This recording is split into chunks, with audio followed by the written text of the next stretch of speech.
Paz do Senhor Jesus, boa noite. Que o Senhor Deus abençoe sempre a tua vida. Que o Senhor Deus abençoe a tua casa. Que o Senhor Deus abençoe a tua família. Em nome de Jesus Cristo. Que a paz do Senhor, que excede todo entendimento, venha estar sobre a tua vida. Venha estar sobre a tua causa. Venha estar sobre a tua casa. Em nome de Jesus, eu louvo ao Senhor Deus por mais uma oportunidade de estarmos na tua presença. E sejam todos muito bem-vindos a esta live de oração, em nome de Jesus Cristo, a essa transmissão.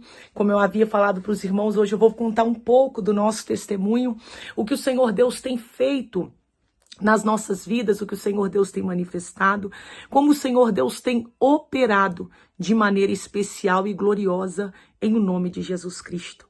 Já vai chegando já com muita fé no teu coração, crendo que nesta noite tem intervenção divina para a tua vida.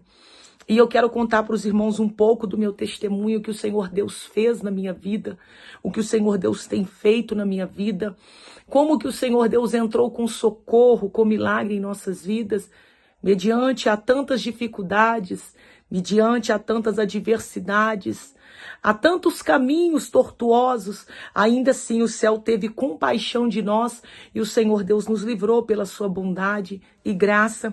Eu já quero iniciar esta live em nome de Jesus, deixando uns salmos para o teu coração, para o meu coração, e um salmo extremamente conhecido de todos nós, Salmos de número 121, e você conhece essa narrativa, onde irá nos dizer: elevo os olhos para os montes, de onde me virá o socorro? E o meu socorro vem do Senhor, que é Criador dos céus e da terra. Não deixará vacilar o teu pé, aquele que te guarda não dormirá, certamente não dormitará, nem dormirá o guarda de Israel. O Senhor é quem te guarda. O Senhor é a tua sombra e a tua direita. O sol não te importunará de dia, nem a lua de noite. O Senhor te guardará de todo mal. Ele guardará a tua alma. O Senhor guardará a tua entrada e a tua saída, desde agora e para sempre. Louvado seja o nome do Senhor. Por que eu trouxe, irmãos, este salmo? E eu tenho ele por direção em nossas vidas. E nem sempre nós estivemos na presença de Deus, igual nós estamos aqui hoje, pela bondade e infinita misericórdia do Senhor. E os Salmos de número 121 é um salmo de socorro. É um salmo onde o salmista está declarando: eu vou olhar para o alto. Eu não vou olhar o que está acontecendo ao meu derredor. Eu não vou olhar aquilo que está acontecendo na minha vida. Eu vou olhar para o alto. E é onde nós precisamos ter os nossos olhos focados em Deus. Focados no Deus Todo-Poderoso. Então, irmãos, eu venho de uma família muito simples. Os irmãos que estão conosco há algum tempo sabem, a gente vem de uma família muito simples. E eu não sou de um berço evangélico, eu não venho de um berço evangélico. E aos 11 anos de idade, eu sempre pedi aos meus pais para poder deixar eu ir nos cultos com os meus vizinhos. Mas a minha família, ninguém é evangélica e eles são bem católicos. Então, assim, tinha uma certa resistência para poder me permitir ir para a igreja, sabe? E a minha família é uma família muito pobre. Às vezes, irmão, era um ovo bem batido para 4 pessoas comer. E o meu sonho era comer um ovo sozinha, sabe? Então a gente vem de uma família muito honesta. Meus pais são presentes de Deus na minha vida. E se hoje nós estamos aonde nós estamos caminhando, é primeiramente Deus e depois a minha família.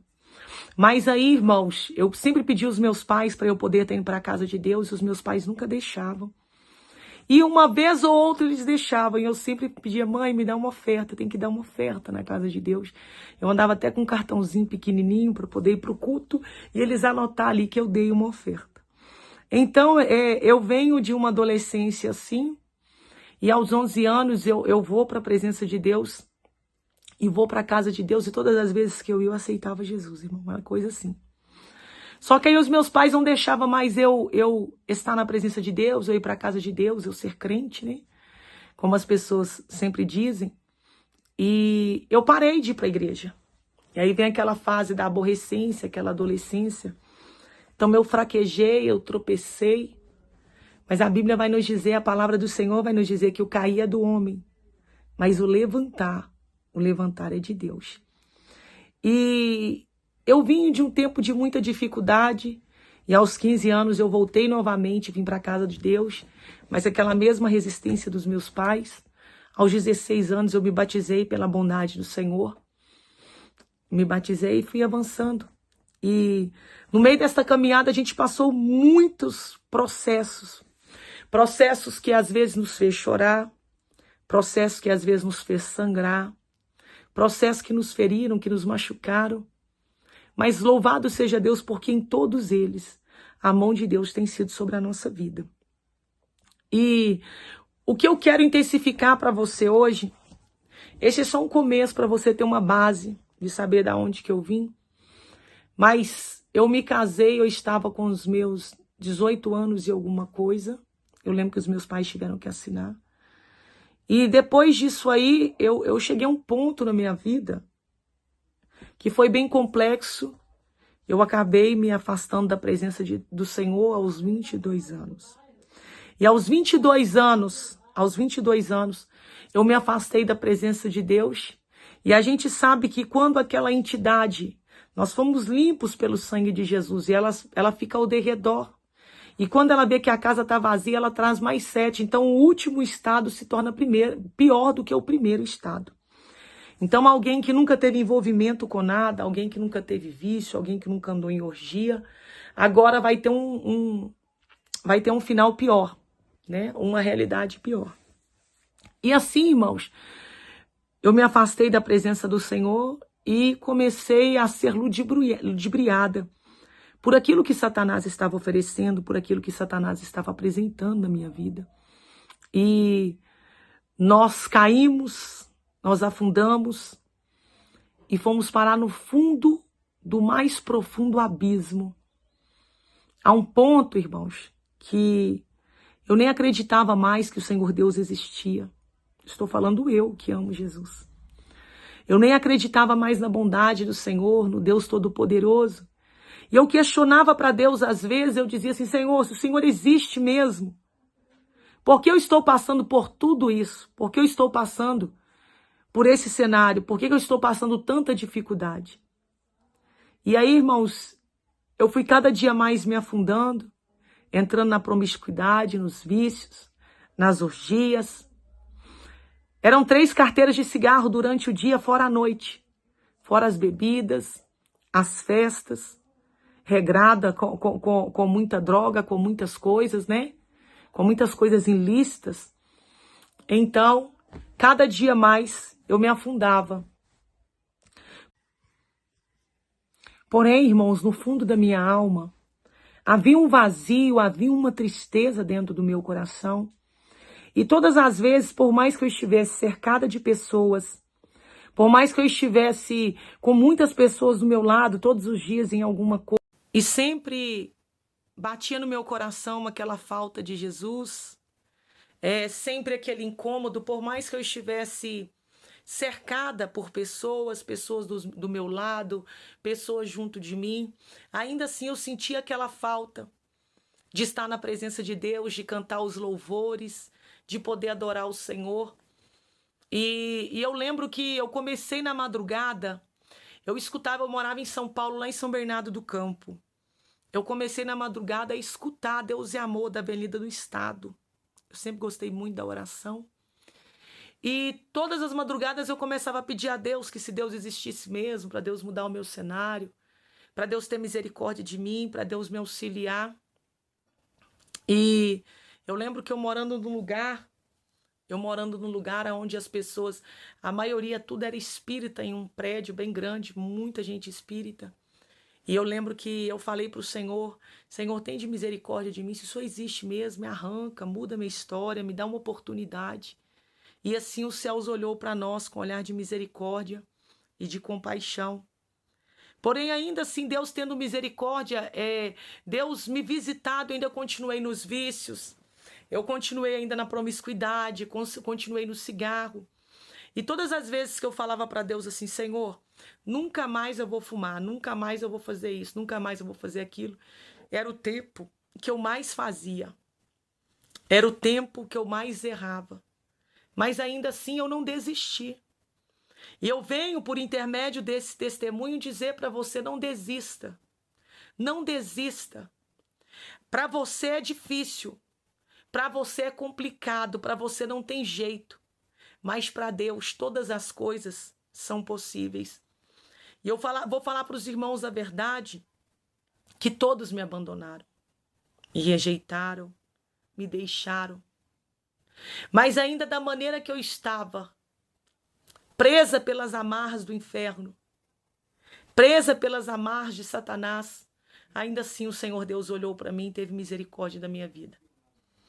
Era 3 carteiras de cigarro durante o dia, fora a noite, fora as orgias, as bebedices, as festas.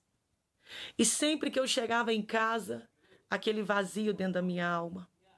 E esse vazio dentro do teu peito é só Jesus, irmãos, que pode preencher.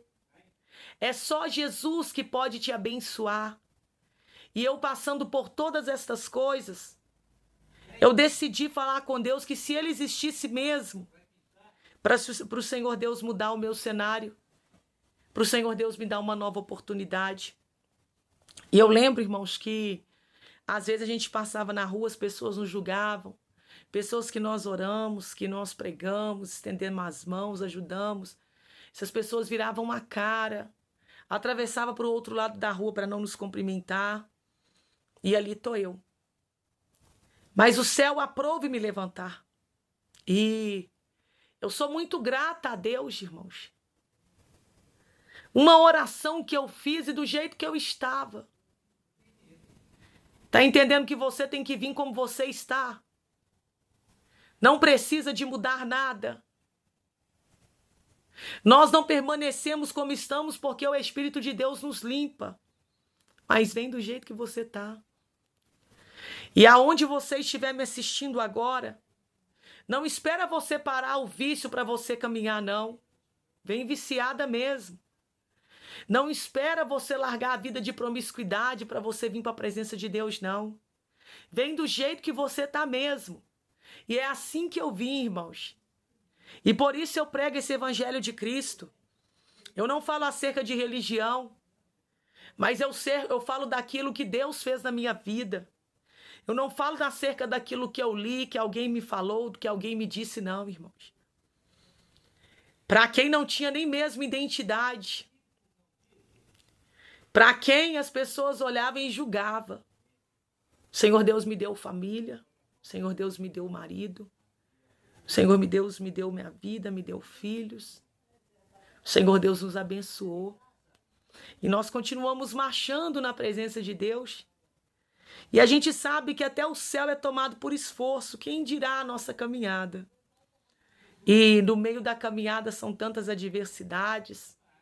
Quantas das vezes a gente pensa que a gente não vai conseguir, que a gente está sozinho. Então foi um tempo de muita dificuldade. Mas eu glorifico a Deus porque em todo esse tempo, o Senhor Deus nunca nos abandonou. Foi chegado um tempo onde eu fui fazer alguns exames de hormônio, porque eu queria engravidar. E no meio daqueles exames veio o diagnóstico. E foi identificado um tumor no meu cérebro. E esse tumor no meu cérebro já havia alguns anos e eu não sabia, né? Porque é algo silencioso. E quando eu recebi esse diagnóstico, irmãos, foi muito difícil para mim. Eu confesso para os irmãos, eu já pregava em presídios, trabalhava. E quando eu recebi esse diagnóstico, foi muito difícil. O meu chão é como se ele saísse debaixo dos meus pés. E eu lembro que foi algo muito doloroso. Tem lutas na nossa vida que é só você e Deus que sabe o que você tem passado. o que você tem enfrentado. É só você e Deus que sabe da dificuldade, irmãos. Então foi um tempo de muita dor para mim.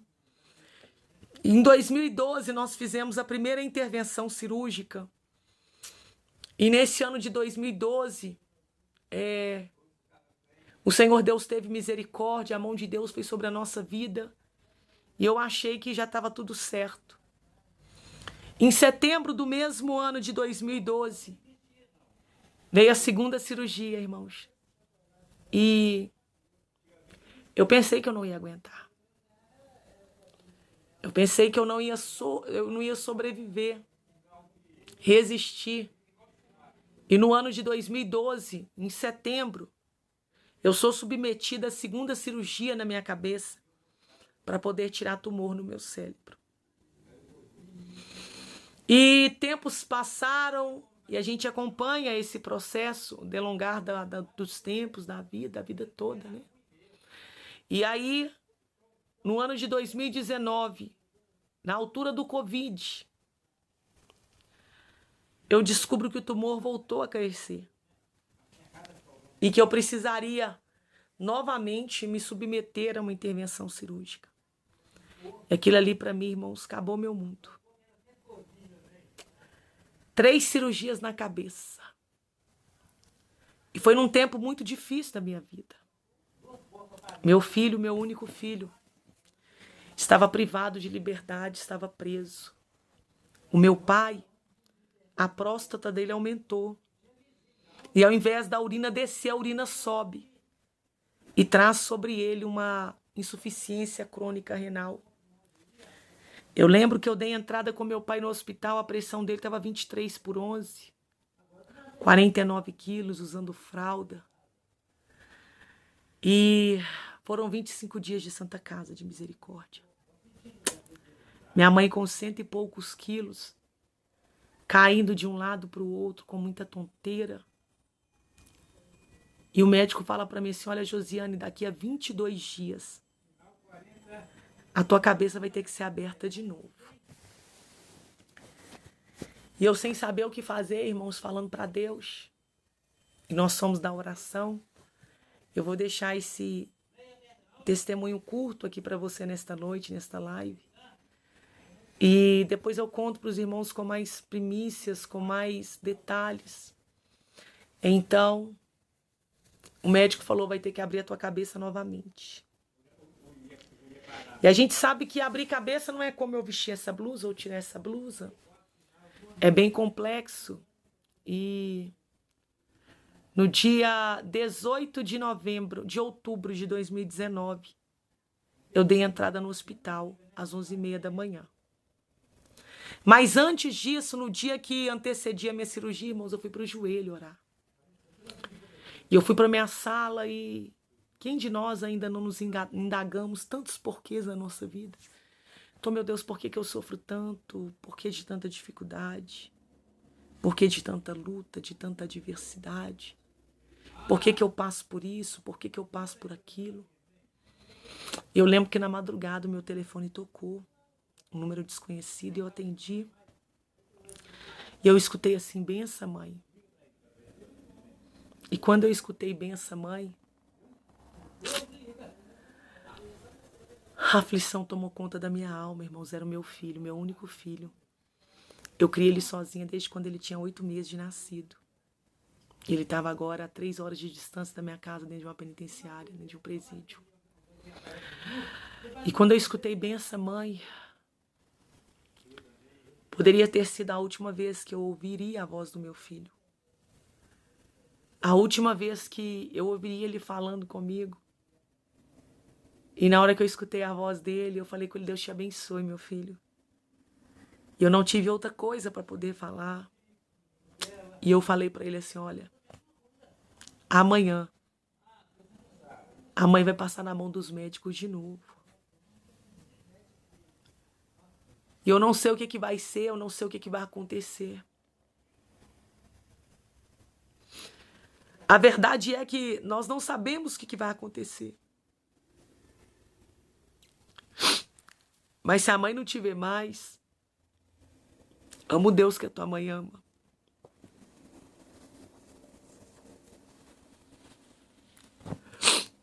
Se a mãe não te vê mais, serve o Deus que a tua mãe serve. Se a mãe não te vê mais, dobra o joelho para esse Deus, que a tua mãe dobra o joelho toda madrugada. Porque ainda que todos te abandonarem, Ele está te dizendo: eis que estou contigo todos os dias da tua vida, até a consumação dos séculos. Ele não te deixa só. O homem te abandona, as pessoas são ingratas com você, mas o Senhor Deus, Ele não nos deixa só. E quando eu falei isso pro meu filho, já era dia 18 de madrugada, e quando eu acabei de dizer isso para ele, ele falou comigo assim: mãe, não temas. Eu não sei onde é que está escrito, mas não temas. Ele é contigo. E eu falei para ele assim: eu vou crer. Eu vou crer, meu filho, porque aquele que começou a boa obra na minha vida, ele é fiel. Mas eu vou crer de verdade, sabe por quê? Porque no meu ventre eu não gerei um bandido. Eu gerei um profeta, Ezequiel. Eu vou crer. Eu vou crer no socorro de Deus, na intervenção divina. Eu vou crer no milagre. Eu vou crer na cura, irmãos. Mas tem situações na nossa vida que, se não for a boa mão de Deus, a gente não avança. E eu falei para ele: eu vou crer. A ligação caiu e eu continuei orando. E no meio da oração, irmãos, eu vi um bloco cirúrgico. Desceu um anjo do céu em cima da cama do bloco cirúrgico. E ele apontou para mim de joelho na minha sala. E ele falou assim: olha, dessa vez, quem vai te operar não é os médicos, não. Dessa vez, quem vai te operar é o próprio Deus. E sumiu, irmãos. E na hora da nossa luta é tão difícil a gente acreditar naquilo que Deus tem falado. Eu comecei a orar e falar para Deus: Senhor, se é o Senhor mesmo que está falando comigo, por que esse anjo não está com vestes relucentes, resplandecentes? Se é o Senhor que está falando comigo, por que ele não está com vestes claras? Aquelas vestes alvas. E o Espírito Santo me disse: é porque enquanto você permanece de joelho dobrado, Ele está guerreando no céu para você viver a tua vitória, para você viver o teu milagre. Independente do cenário, eu tinha uma palavra que saiu da boca de Deus. E é isso que eu vim falar com você aqui nesta hora. Independente do cenário, você que está me ouvindo agora, permanece firme, pois você tem uma palavra de Deus sobre o teu coração.